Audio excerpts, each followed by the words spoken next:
And we're back with the second part. So yeah, as I was saying, Jason comes back from the lake and starts killing the kids left and right, and all that's left is Tina and her new possible future boyfriend. There's just a really cool fight sequences. Well, I wouldn't really call them fight with sequences. Good action scenes where Jason is coming into a location or a room, and Tina either has TVs flying at him, or roofs coming on him, or light bulbs being swung into his face, or a cord comes down and grabs him and hangs him. All kind of cool things. And she drops him down to the basement, and she gets pulled down into the basement, and that's where she douses him with gasoline and uses a furnace, which this is another thing I have a problem with. There's a furnace, so it's a furnace. It's not gas, like gas lines or anything like that. So she douses him with gasoline, blows fire on him, and he burns to a crisp. And they run away from the house, saying it's gonna blow up. And I'm just thinking, how's the house gonna blow up? There's no gas, unless I missed something. But anyway, minor nitpick. It's still cool. I guess it's still funny. And Jason survives the blast, comes out there, bitch slaps Nick, and finally Jason's like, "Oh, bitch, you're gonna get it." You can just you can just see it in Jason's eyes. There is facial or his body language. I don't know. He just looks funny. He's just like, "Bitch, you're gonna get it. All right, this has gone long enough. I'm going to kill you." And she resurrects her dad to come up and grab chains and pull Jason down to the lake. Now, I know the director had a idea or shot footage, if I'm not mistaken, where the father looks like a zombie type because he's been under the water, he's been undead, and the producer said that he just looks stupid or you can't tell who it is. So they cut that so it just looks like he just went in for a fresh dip 30 minutes ago. But, it's the ending I'm not a big fan of. I never, even when I was a kid, I wasn't a big fan of the ending, but everything else I love. So yeah, that's the movie, and supposedly this was, I'm not quite sure how it did in theaters. I don't think it did very well. I remember seeing this on cable, and I have a little funny story about this. It was before my parents got divorced, and I think they got divorced in 89 or 90, I can't remember. I remember sitting on the living room floor playing with Legos or Play-Doh, I'm not sure, but I remember I was sitting on the floor, my mom was sitting on the couch flipping channels. She's trying to find something to watch, and then the scene where the girl touch up my ass, that girl, the nerd that puts on a lot of makeup and a slutty outfit and goes out in the woods looking for David and earrings. That scene where she goes into the shed to hide from Jason and keeps crawling on that little crawl space to go on the other side of the wall.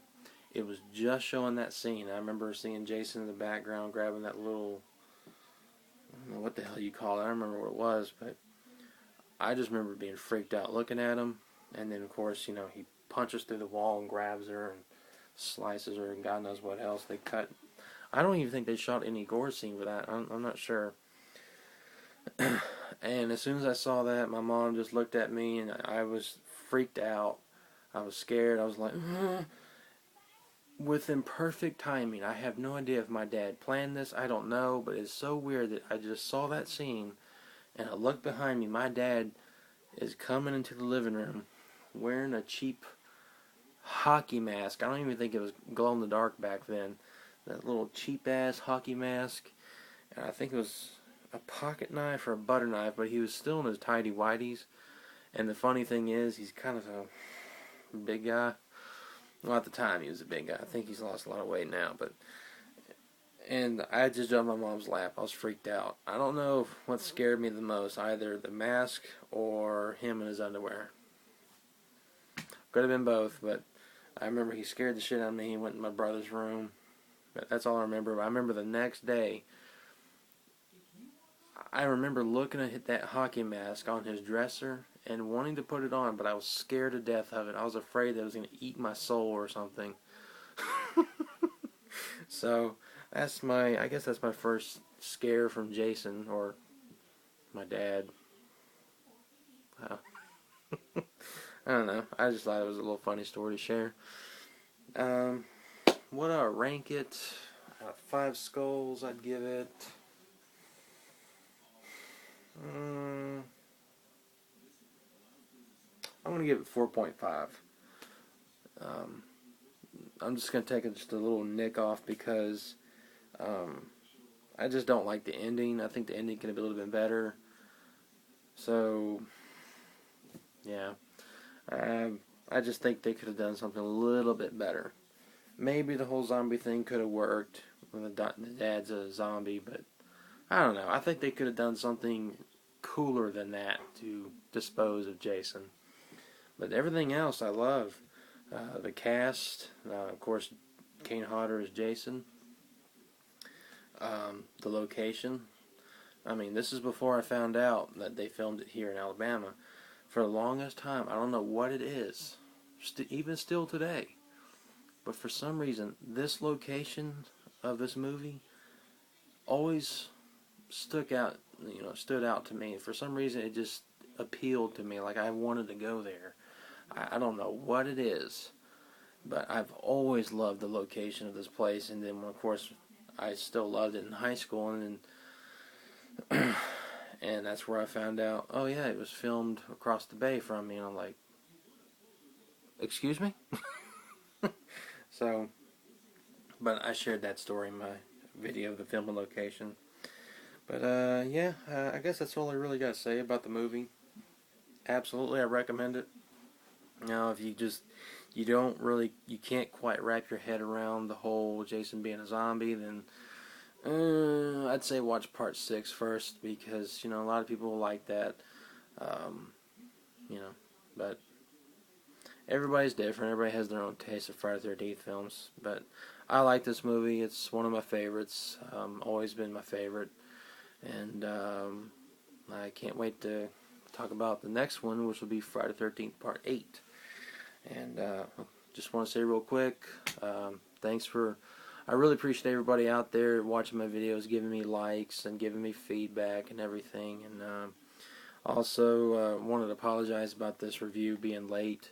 I was supposed to do it the day I got my footage of the place, and it's just been a hectic week for me. I haven't really found the time to really sit down and clear my head and present something decent. So anyway, guys, I hope you enjoyed this thought/review.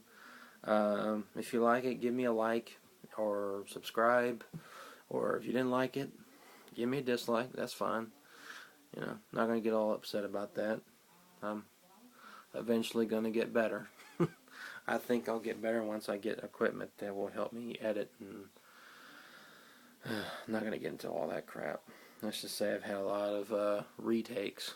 But anyway, guys, thank you for watching this video, and stay tuned for my review of Part 8, and see you on the next one.